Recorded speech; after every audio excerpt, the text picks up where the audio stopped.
The hounds were getting closer. That's all she could think. The Arizona night was a black, suffocating blanket, and the only sound was her own ragged breathing and the distant baying of dogs. Her bare feet, torn and bleeding, slapped against the cold desert floor. Her copper hair, a wild mane of fire, streamed behind her. For 7 years, Abigail Rossi had been a ghost, a whisper in the canyons. Tonight, her luck had run out. The hoofbeats thundered behind her, a merciless drumbeat closing in. A sliver of moon slid out from behind a cloud, painting the scrubland in silver and bone. It was just enough light to seal her fate. Her foot snagged on a rock. She went down hard, the air exploding from her lungs. Before she could even think to rise, they were on her. Rough hands hauled her up, coarse rope biting into her wrists. "Well, well," a man's voice sneered, thick with satisfaction. "The devil of Red Rock Canyon." He leaned in close, his breath sour. "Not so fearsome now, are you?" Abigail did the only thing she could. She spat in his face. Blood and grit mixed on her tongue. The blow was instant, a backhand that snapped her head to the side, making the stars blur and spin. "7 years," another voice growled. "7 years you've terrorized this territory, stolen from honest folk." He yanked the rope tighter. "That ends tonight." They dragged her toward their horses. Her wild green eyes, the color of moss, in fury, scanned the horizon. The wilderness had been her only friend, her sanctuary. Now it stood silent, offering no escape. The town of Silver Springs was buzzing. It was a scorching August afternoon in 1882, and word had spread like a brush fire. They'd caught her, the red-haired devil, the witch of the canyons, the savage woman who had vanished into the rocks 7 years ago and haunted them ever since. The whole town gathered in the dusty square, faces flushed with a grim, righteous heat. Men hoisted their children onto their shoulders for a better view. Women clutched each other's arms, their whispers a mix of fear and morbid curiosity. Sheriff Harlow Montgomery stood on a newly built wooden platform, his badge winking in the cruel sun. He was a man worn down by the darkness he'd seen, but his voice rang out, strong and clear. "Citizens of Silver Springs, today marks the end of a reign of terror." The crowd roared, a single beast thirsty for vengeance. "For 7 years, this woman has lived like an animal," the sheriff bellowed, "stealing from homesteaders, threatening travelers, and yes, taking the life of a bounty hunter sent to bring her to justice." Just then, two deputies emerged from the jailhouse. They were dragging a figure that barely looked human. Her red hair was a matted, tangled mess around a face smudged with dirt. A fresh bruise bloomed purple across one cheek. Her hands were bound in front of her, the chains leading down to heavy shackles on her ankles. But her eyes were still wild. They burned with a fierce light that defied the dirt and the chains. The crowd went quiet for a beat. They'd expected a monster, a creature of nightmare. What they saw was a slip of a woman, no older than 25, looking gaunt and starved. Then the whispers started up again, faster this time. "They say she dances with demons under the full moon. I heard she eats human flesh. My cousin saw her bewitch a man's cattle, made him walk right off a cliff." Sheriff Montgomery raised a hand for silence. "By the power vested in me, I declare this woman, known only as the red-haired devil, to be auctioned to the highest bidder." A confused murmur rippled through the crowd. "An auction? Not a hanging?" "Sheriff!" a man shouted. "Why not just hang her and be done with it?" Montgomery's face tightened. "Justice takes many forms, Mr. Peterson. The territorial governor believes this creature can be rehabilitated through honest labor." It was a weak explanation, but the promise of a spectacle was enough to quiet them down. "The bidding starts at $20. The crowd surged forward. Voices began to call out bids, each one a promise of cruelty. "25. I'll have her breaking rocks at my quarry till her hands bleed." 30. My boys will put her in line. She'll learn her place or feel the whip." 40. I'll put her in a cage. Charge folks a nickel to see the savage woman of the West." Through it all, the woman stood unmoving. Her gaze was fixed on some distant point, a place far beyond the jeering crowd and the blistering sun. It was a trick she had learned long ago, a way to disappear inside herself. But someone was watching her, really watching. From the back of the crowd, a tall man in a black hat observed the sickening display. His name was Mason Blackwood. His steel blue eyes were narrowed, his face a mask of cold disgust. A long faded scar ran down his right cheek, a permanent reminder that he had paid a high price for the life he'd built. He was the owner of the Whispering Pines Ranch, one of the largest in the territory. He was a man respected, sometimes feared, but never truly understood. He'd come to town for supplies, not to watch a human being be sold like cattle. The bidding was getting heated. Two men in particular seemed desperate to own her. $60, shouted Wallace Thornton, a wealthy landowner whose empire was built on whispered threats and broken men. His fleshy face was slick with sweat as he eyed the woman on the platform. I'll make her the star of my traveling show, the Tame Devil Woman of Arizona. 70, countered another rancher, a man known for his cruelty. 80, Thornton roared back, his eyes gleaming. And worth every penny to show what happens to women who forget their place. At that, the woman's eyes finally snapped into focus. They landed on Thornton's face, and for a split second, a look of pure, unadulterated hatred flashed across her features before she went vacant again. 90, the other bidder cried, but his voice was weak. $100. Thornton's triumphant shout echoed across the square. He stepped forward, already reaching for his wallet. She's mine. Then a quiet voice cut through the noise like a razor. $300. The entire crowd went silent. They parted like the Red Sea, turning to stare at Mason Blackwood as he stepped forward, his expression impossible to read. 300, he repeated, his eyes locking with the startled sheriff. Cash. Thornton's face contorted, turning a blotchy purple. Now see here, Blackwood. Do I hear 350? The sheriff interrupted, suddenly eager to get this over with. Thornton glared daggers at Mason. This is an outrage. I had the winning bid. The bidding continues until I say it's done, Montgomery snapped back, refusing to meet Thornton's eyes. 300 going once. You have no use for such a creature, Blackwood, Thornton hissed, unless you've developed some unusual taste in your solitude. Mason ignored him, his gaze fixed on the sheriff. Going twice. 350, Thornton spat. 400, Mason countered without a moment's hesitation. The crowd watched, stunned, as the price climbed higher and higher. This was more money than anyone had ever imagined paying for a half-wild criminal. At $500, Thornton finally broke. His face was a mask of pure fury. Take the devil, bitch, he snarled, his voice dripping with venom. You'll regret it soon enough. Mason walked to the platform and counted out the bills from a worn leather wallet. As he handed the money to Montgomery, he spoke in a low voice, a voice only the sheriff could hear. She didn't kill that bounty hunter, did she, Harlow? The sheriff's eyes widened for a fraction of a second. What are you talking about? There were witnesses. I'm sure there were, Mason replied, his voice flat and even. Just as I'm sure those witnesses saw exactly what they were told to see. Montgomery's face went pale. You're buying trouble, Mason. More than you know. Wouldn't be the first time. Mason turned to the woman. She was watching him now, her green eyes filled with a wary, desperate intensity. Remove those chains, Mason said. A deputy looked at the sheriff, who gave a reluctant nod. As the shackles clattered to the wooden platform, the woman rubbed her raw wrists, never taking her eyes off Mason's face. She's not an animal, Mason said, his voice loud enough for the people nearby to hear. She's a human being. He held out a hand to her, not to touch, but as an offering. Come, my wagon's this way. And to everyone's shock, she followed him. She walked with her head held high, ignoring the hostile stares and angry whispers, a captive queen leaving her broken kingdom behind. He helped her onto the seat of his supply wagon and then mounted his own horse. Can you drive? He asked. She gave a single, sharp nod. Then follow me, he said. It's a long ride to Whispering Pines.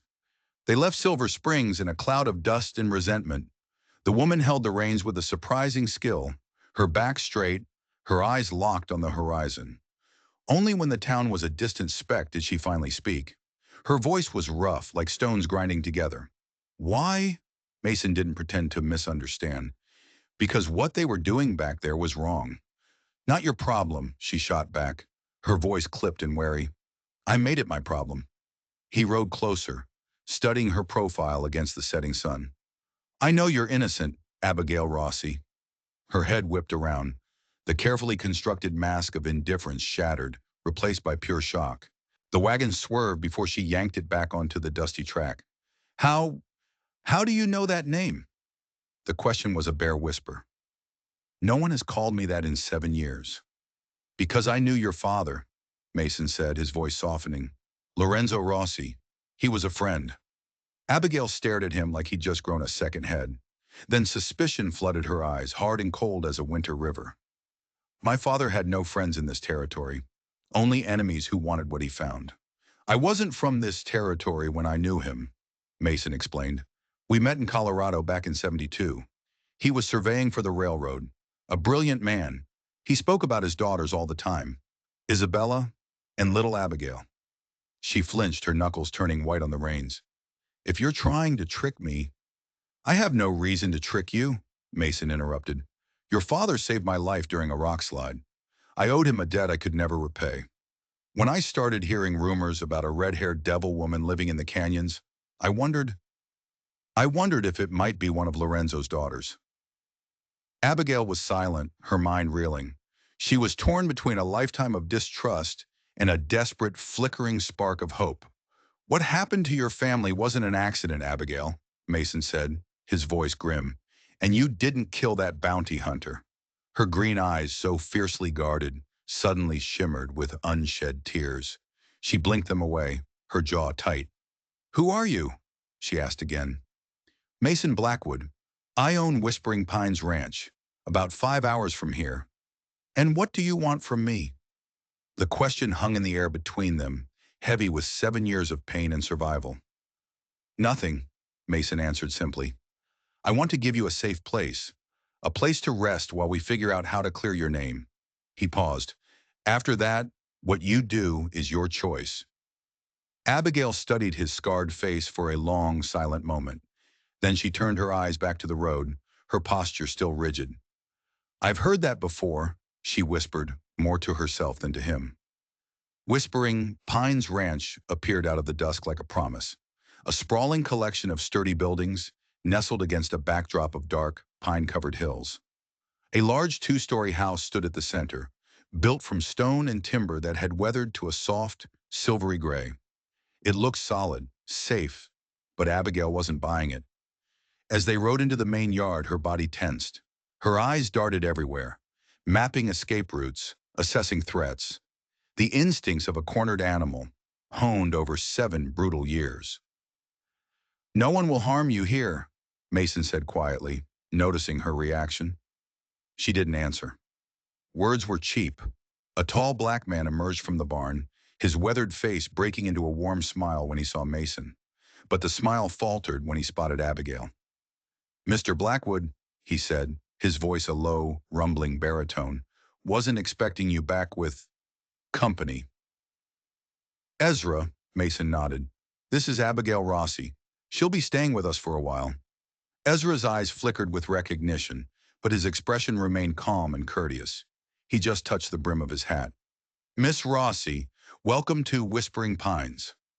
Abigail stared at him, startled. It had been years since anyone had shown her simple decency. Ezra Collins is my foreman, Mason explained. He runs this place better than I do. Mr. Blackwood exaggerates, Ezra replied with a small smile. He gestured toward a lanky boy hovering near the barn door. The boy was maybe 16, with his father's blue eyes, but none of his confidence. He seemed to be trying to shrink into the shadows. That's Noah, Mr. Blackwood's son. Noah, Mason called gently. Come say hello. The boy approached, his eyes glued to the ground.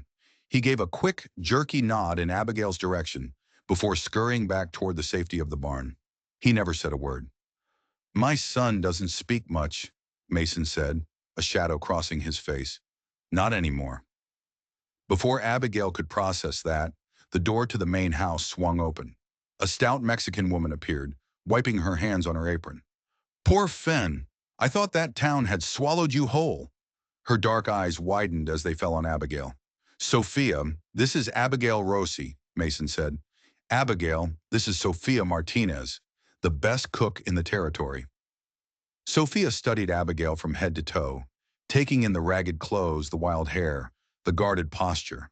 Then, to Abigail's utter astonishment, she just nodded. You look half-starved, Nina, she said. Come inside. Dinner's almost ready. Abigail didn't move. She stood frozen by the wagon, overwhelmed by the casual kindness. It felt like a trap. The room has a lock, Mason added quietly, as if reading her mind, and a separate door to the outside. You're not a prisoner here, Abigail. Something in his voice, a deep, quiet understanding, finally broke through her defenses. She gave a short, abrupt nod and followed Sophia toward the house. As they disappeared inside, Ezra turned to Mason, his eyebrow raised. The red-haired devil? He asked, his voice low. Mason nodded. She's Lorenzo Rossi's daughter. Understanding dawned in Ezra's eyes. The surveyor who found that gold deposit in Red Rock Canyon? The one they said was killed by Apaches. That's what folks were meant to believe, Mason said, his jaw tightening. She's been hunted like an animal for 7 years, for a crime she didn't commit. Ezra took this in with the calm of a man who'd seen the worst of the world and wasn't surprised by any of it. Thornton's involved, I take it. Up to his neck. The foreman nodded slowly. We'll need to keep sharp eyes out. That man doesn't let go of a grudge. No, Mason said, his hand unconsciously drifting to the scar on his cheek. He doesn't. The room Sophia showed her was small but clean. A narrow bed with fresh sheets, a washstand, and a lock on the door. Another door led directly outside, just as Mason had promised. I'll bring hot water, Sophia said, her tone matter-of-fact. There's a dress in the chest. Might fit you. She paused at the door. Why? Abigail asked, the same question she'd asked Mason. Why are you helping me? You know what they say I am. Sophia looked at her with shrewd, knowing eyes. They say many things. Most of it is basura. Garbage. She shrugged. Mr. Blackwood is a good judge of character.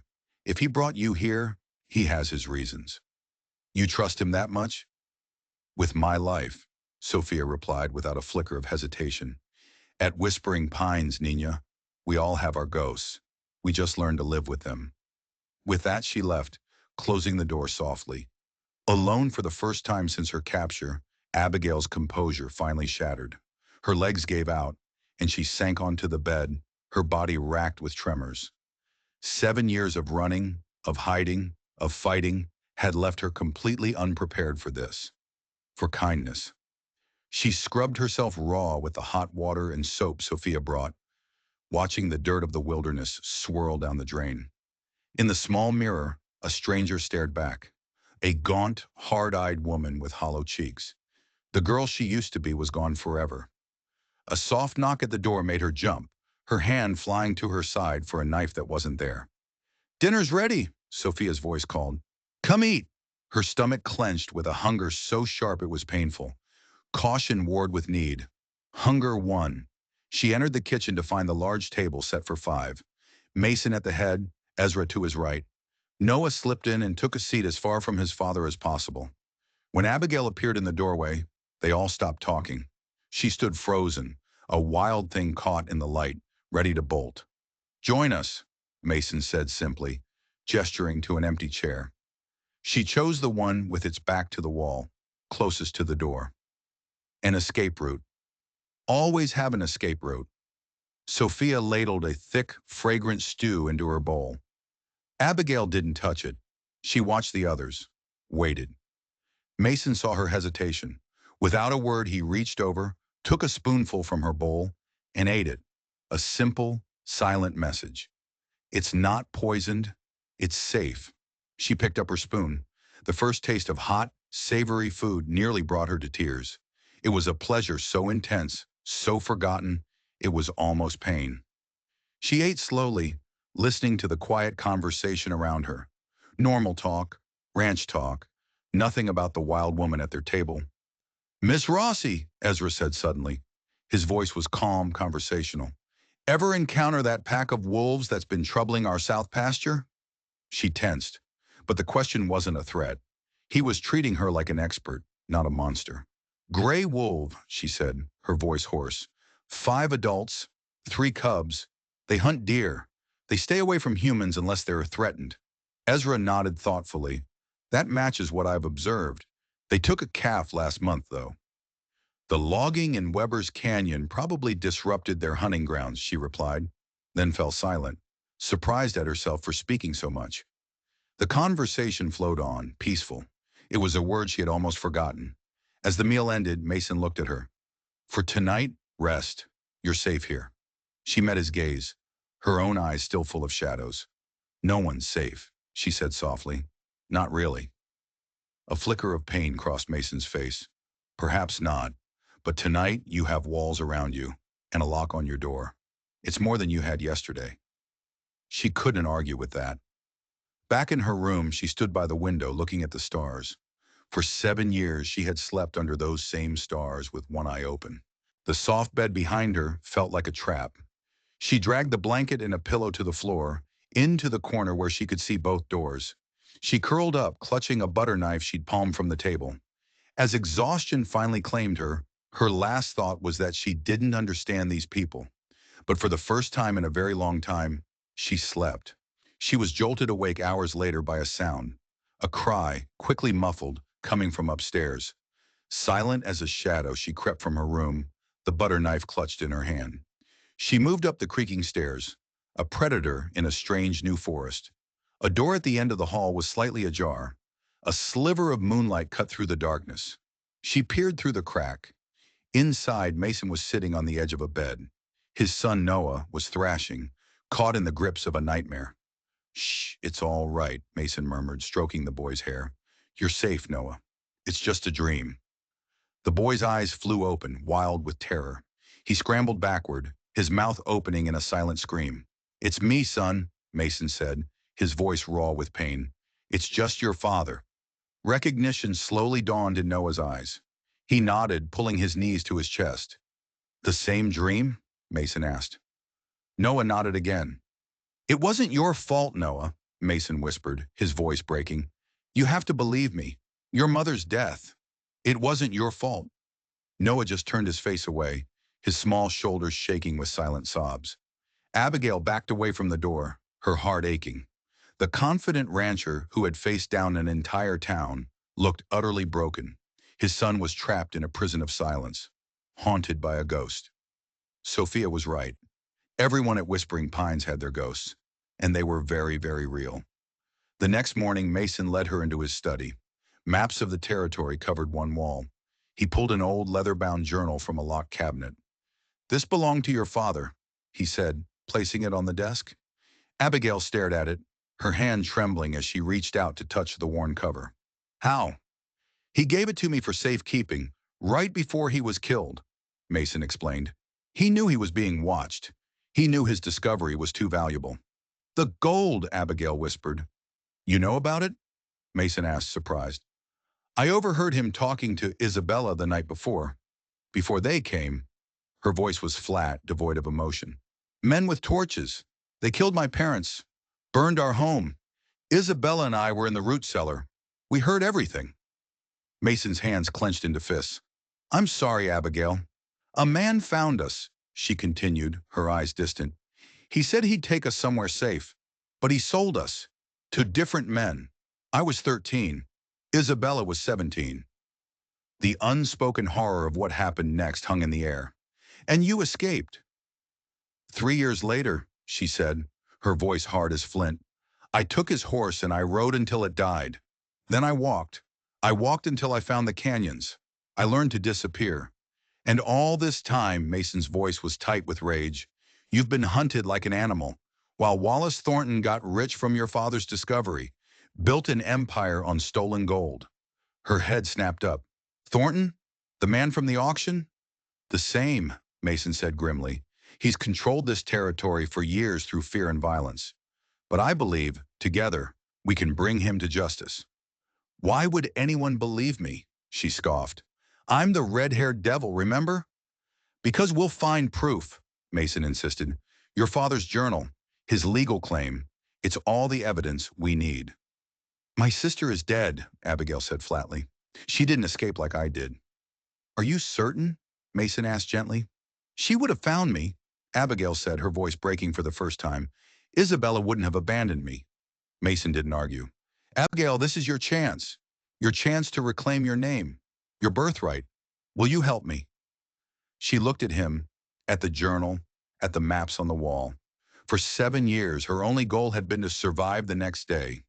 The idea of a future, of justice, was a foreign country. What do you get out of this? She asked, her eyes searching his. Why risk everything for me? Mason was silent for a long moment. 10 years ago, your father saved my life. When I asked how I could repay him, he said, if my family ever needs help, you'll know your debt. I've been looking for his daughters ever since. He leaned forward, his blue eyes intense. I don't expect you to trust me, Abigail, but I'm asking you to work with me. She thought of the years in the wilderness, the hunger, the cold, the fear, the constant, crushing loneliness. I need time, she said finally, to think. Of course, Mason nodded. In the meantime, let me show you the ranch. As they stepped outside into the bright morning sun, Abigail saw Noah watching them from the barn door. He stared at her with an unnerving intensity before ducking back into the shadows. He's curious about you, Mason observed. What happened to him? Abigail asked, unable to stop herself. Why doesn't he speak? Mason's face clouded with pain. 3 years ago, my wife, Catherine, took her own life. Noah found her. He hasn't spoken a word since. The stark, brutal truth of it hung between them. Another ghost. Before she could respond, the peaceful morning was shattered. The sound of approaching horses, multiple riders, coming fast. Mason's body went rigid. He moved instinctively in front of Abigail. Get to the house, he ordered, his voice low and urgent. Find Ezra. But it was too late. 5 riders thundered into the yard, led by Sheriff Montgomery.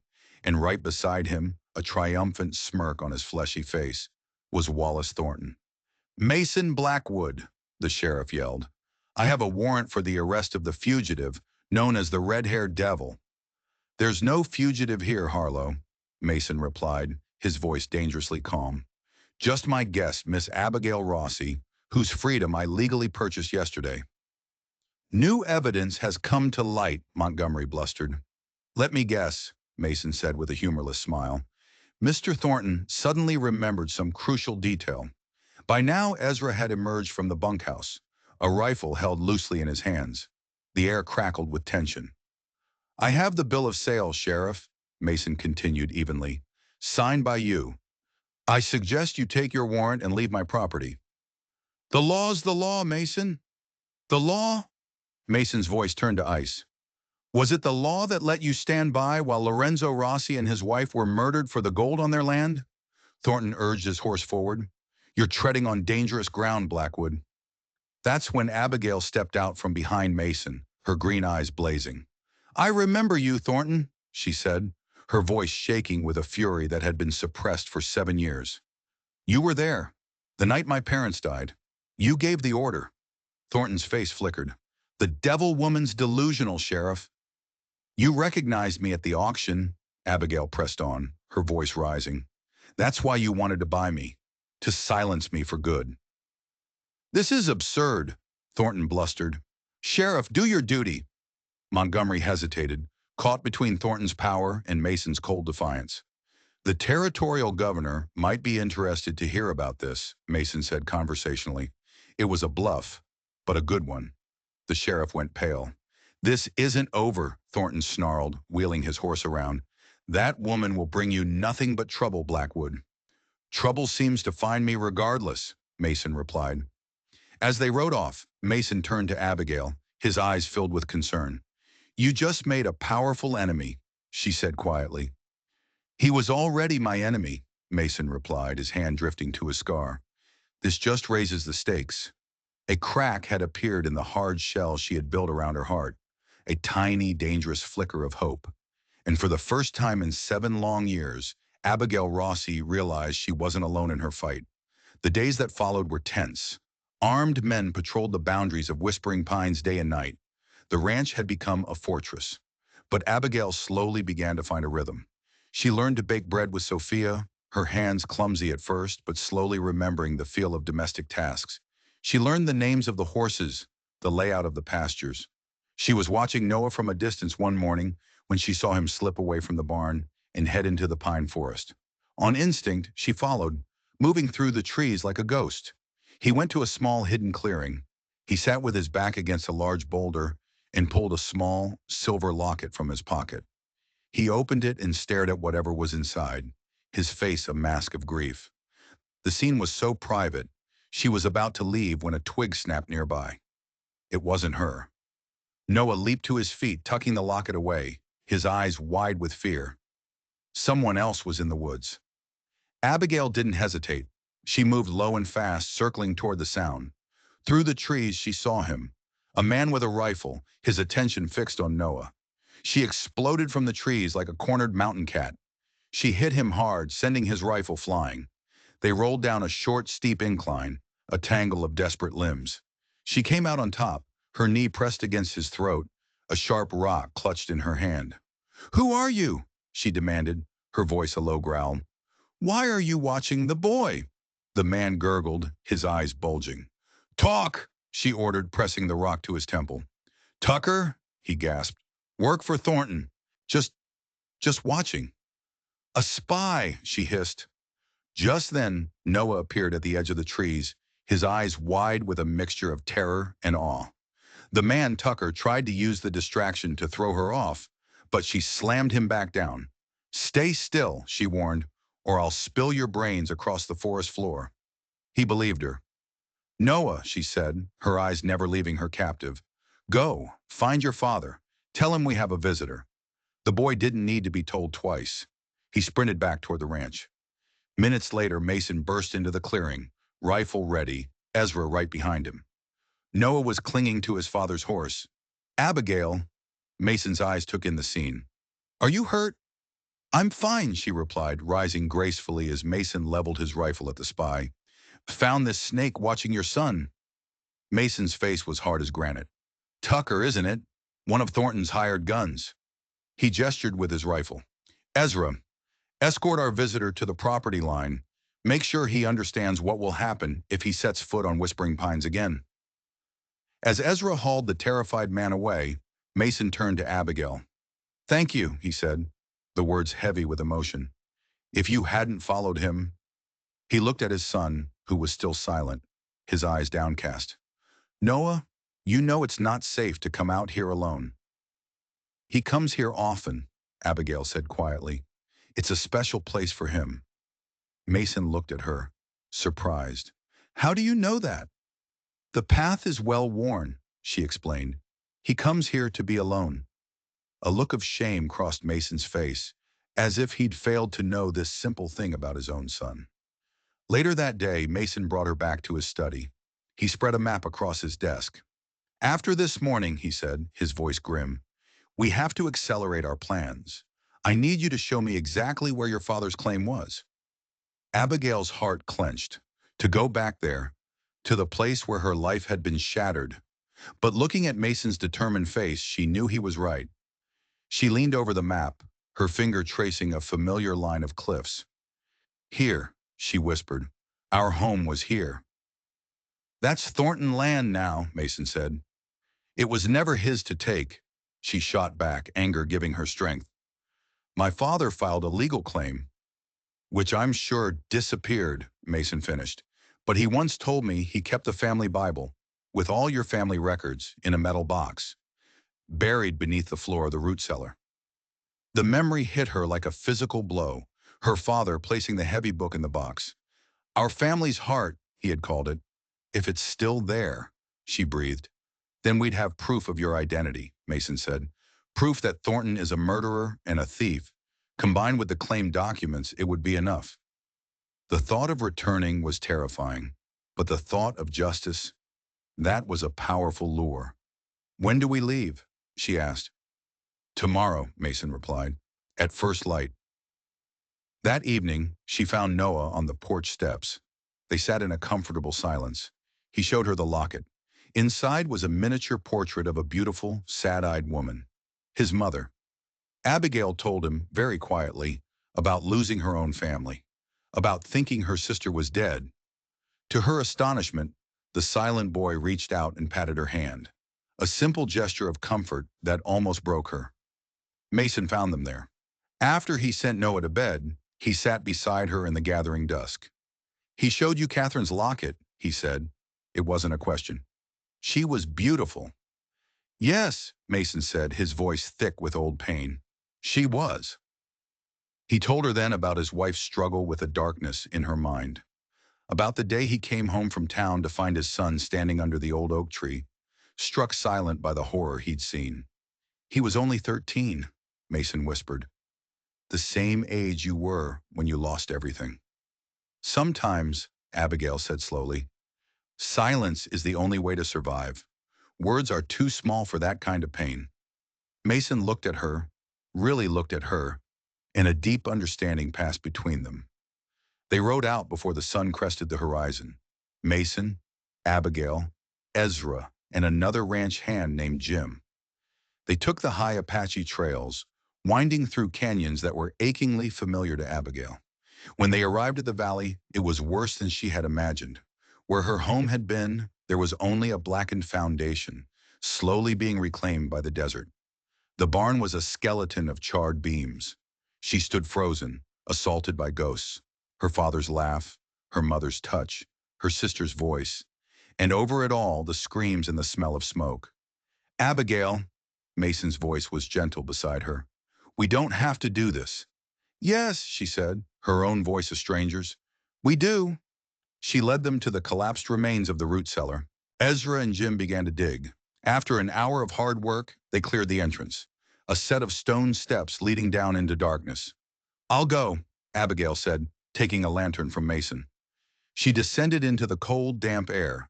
The place where she and Isabella had hidden was still there, a small alcove beneath a broken shelf. She knelt on the earthen floor and felt for the loose stone her father had told her about. It was there, and beneath it, a tarnished metal box. Her heart hammered against her ribs as she carried it back up into the sunlight. "It's locked," she explained. "My father always kept the key on a chain around his neck. The key would have been lost in the fire." Ezra stepped forward. "I have some skill with locks," he said. To her surprise, he worked the mechanism with a thin piece of metal from Mason's pocket. After a few tense minutes, there was a soft click. The lock sprang open. Inside, nestled on faded velvet, was a heavy leather Bible, a packet of letters, and a small framed photograph. And beneath it all, a folded document sealed with red wax. With trembling hands, she opened the Bible to the family records. There it was, her name, her sister's name, proof. The photograph showed her family smiling, frozen in a happier time. Then Mason took the sealed document. "This is it," he breathed, "the original claim deed." He had just finished speaking when he suddenly went still, his head cocked, listening. Ezra and Jim were already on their feet, their hands on their guns.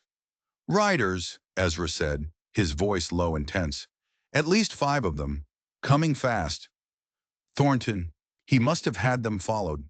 They scrambled for their horses, Abigail clutching the precious box. The chase was on. They pushed their horses up a steep, rocky trail, the sound of their pursuers getting closer and closer. "We have to split up," Mason yelled over the pounding hooves. At a fork in the trail, Ezra and Jim veered south, kicking up a cloud of dust to draw attention. Mason and Abigail spurred their horses north, toward a narrow pass. But it wasn't enough. 2 of the riders were still on their tail. A shot rang out, a bullet whining off the rock just inches from Mason's head. He fired back, buying them a few precious seconds. They scrambled through the pass and down into a steep, narrow ravine. They rode upstream, the water hiding their tracks, and took cover in a small, hidden alcove under the bank. They waited, hearts pounding, listening. Soon they heard the riders splashing through the stream, getting closer. "I don't like this, Cobb," one of them muttered. "Feels like a trap." "Thornton's paying us to bring back the woman and whatever she found," the other growled. "Now shut up and keep your eyes open." As they drew even with the alcove, Mason stepped out, his pistol leveled.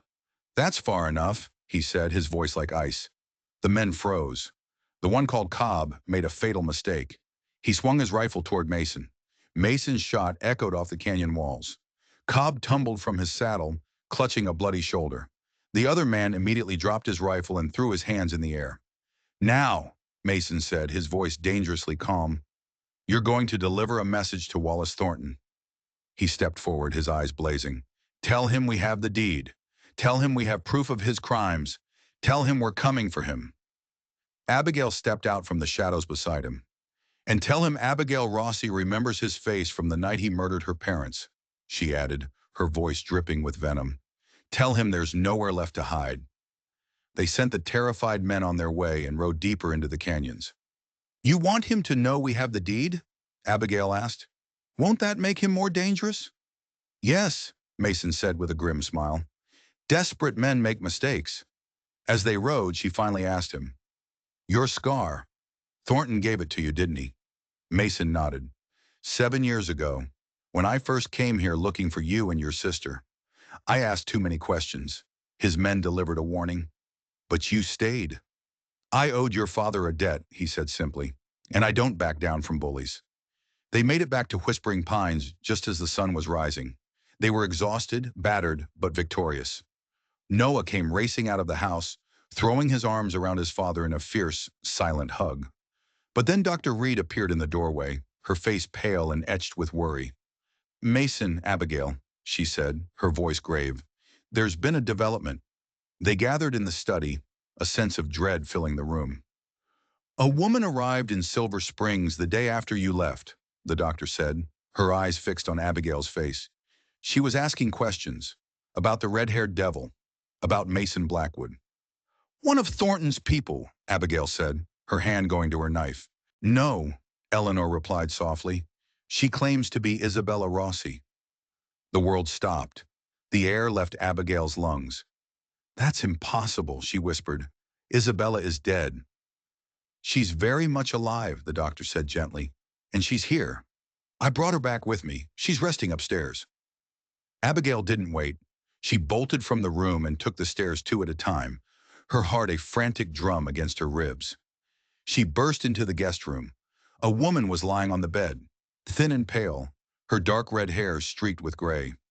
But her eyes, they were the same amber eyes Abigail remembered from her childhood. The woman's eyes widened. "Abby?" she whispered, her voice fragile as glass. "Is it really you?" "Bella!"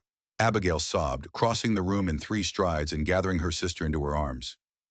7 years of grief and loneliness poured out of her in a single wrenching cry. "I thought you were dead. I thought I'd lost you forever." They clung to each other, 2 halves of a whole finally reunited. Isabella told her everything. How she'd been sold to a wealthy banker in St. Louis. How she'd been his prisoner for 3 long years. How after his death she had worked her way back west, searching desperately for the little sister she'd been forced to leave behind. "I heard the story," Isabella said, her voice weak, "about the red-haired devil of the canyons, and I knew it had to be you." She had tried to find her, hired trackers, but Abigail had been a ghost, a shadow that didn't want to be found. Then she had fallen ill with consumption, her strength failing. Hearing about Mason Blackwood buying the infamous devil woman at auction had been her last desperate hope. It was a miracle, a second chance Abigail had never dreamed of. But even in the joy of the reunion, something felt wrong. A shadow in her sister's eyes, a hesitation in her voice whenever Thornton's name was mentioned. A few days later, Thornton himself rode into the yard at Whispering Pines, flanked by the sheriff and a dozen armed men. "I've come to reclaim stolen property," he boomed, "and to arrest a fugitive." He pointed at the metal box, which was sitting on Mason's desk, visible through the open door. "That box, and the deed inside it, belong to me." "You're a liar and a murderer!" Abigail shouted, stepping forward to stand beside Mason. "Your sister is dead, girl," Thornton sneered. "No, she's not," Abigail retorted, her voice ringing with triumph. "Isabella is alive. She's right here, another witness to your crimes."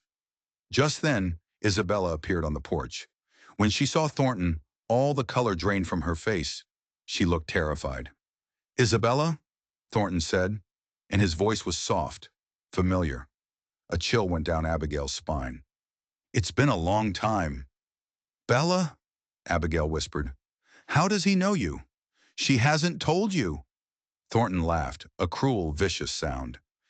Your dear sister has been working for me for the past 5 years, my eyes and ears in Silver Springs, reporting every little rumor about her wild sister. The world tilted on its axis. Betrayal, cold and sharp, pierced Abigail's heart. That's not true, she breathed, looking at her sister, pleading with her eyes. Tell me it's not true. Isabella collapsed onto the steps, sobbing. I had no choice, Abby. He promised he'd help me find you. He promised he'd let us go away somewhere safe. And you believed him? Abigail's voice was a broken whisper. After what he did to our parents? Sheriff, Thornton commanded, enjoying the chaos he had created. Arrest the woman. Seize that box. As the sheriff stepped forward, a new voice cut through the tension. A voice no one had heard in 3 long years. She didn't kill the bounty hunter. Everyone froze. They turned to see Noah standing at the corner of the house, his small frame rigid, his face pale but resolute. I saw who did, he said, his voice gaining strength. I was there. The boy's lying, Thornton roared. He's deranged. My mother didn't kill herself, Noah shouted, the words tearing out of him after years of silence. She was murdered. I saw it all. I saw him do it. His trembling finger rose, pointing directly at Wallace Thornton. I saw him argue with her. Noah's story tumbled out, a torrent of suppressed horror. He hit her. She fell. Then he wrote the note and he hanged her from the tree, and he saw me watching. He told me if I ever told anyone, he would kill my father too. The truth was a series of explosions, each one more devastating than the last. Dr. Reed stepped forward, confirming the suicide note was a forgery. Isabella, finding her courage, confessed that Thornton had forced her to deliver a cruel letter to Catherine Blackwood, a letter designed to drive her to despair. It all unraveled. The lies, the murders, the years of terror. Thornton, finally cornered, did the only thing a coward could do. He grabbed Isabella, pulling her in front of him as a human shield, a pistol pressed to her temple. Nobody move! He screamed, backing toward his horse. Isabella's eyes locked with Abigail's. A silent message passed between them. An apology, a goodbye, and a plan. Bella, no! Abigail cried, but it was too late. Isabella drove her elbow into Thornton's gut, twisting away. It was just enough. Thornton roared and fired. At the exact same instant, a shot rang out from Mason's rifle. Isabella stumbled, a crimson flower blooming on her dress. Thornton dropped his pistol, a look of pure shock on his face, before he crumpled into the dust, dead. Abigail ran to her sister, catching her as she fell. Bella, stay with me. I just found you. I'm sorry, Abby, Isabella whispered, her breath shallow. I just wanted to protect you. Dr. Reed worked frantically, and they carried Isabella inside, her life hanging by a thread. Outside, Mason finally lowered his rifle and opened his arms. Noah ran to him, and for the first time in 3 years, the boy cried, his sobs echoing the grief and relief of a whole family, a whole town, finally breaking free. 3 months later, Abigail stood on the porch at sunset. The ranch was quiet, peaceful. Inside, she could hear laughter. Noah's laugh, her sister's voice, weak but alive. Isabella had survived. The gold mine had been restored to them. The red-haired devil was gone, replaced by a woman who was slowly, cautiously, learning how to live again. Mason came to stand beside her. I've been thinking, she said, her voice quiet, about the future. Isabella and I, we don't want to leave Whispering Pines. She turned to him, her heart in her eyes. We want to make this our home. He took her hand, his scarred face softening with an emotion that made her breath catch. Abigail Rossi, he said, his voice thick with feeling. Nothing would make me happier. He stepped closer. I love you, Abigail. Not for what you survived, but for the remarkable, wild, beautiful woman you are. Tears welled in her eyes. I love you too, she whispered. Just then, Noah poked his head out the door. Sophia says dinner's ready, and Isabella wants to know if you two are going to stand out here mooning at each other all night. Mason laughed, pulling her toward the warm glow of the house. Shall we? He asked. Abigail looked at the man she loved, at the home she had found, at the future stretching out before her, bright and full of promise. Yes, she said, her heart full. Let's go home. If you enjoyed this story of justice in the Wild West and want to hear more tales that have been lost to the dust of time, don't forget to subscribe and hit that notification bell. You won't want to miss what we uncover next.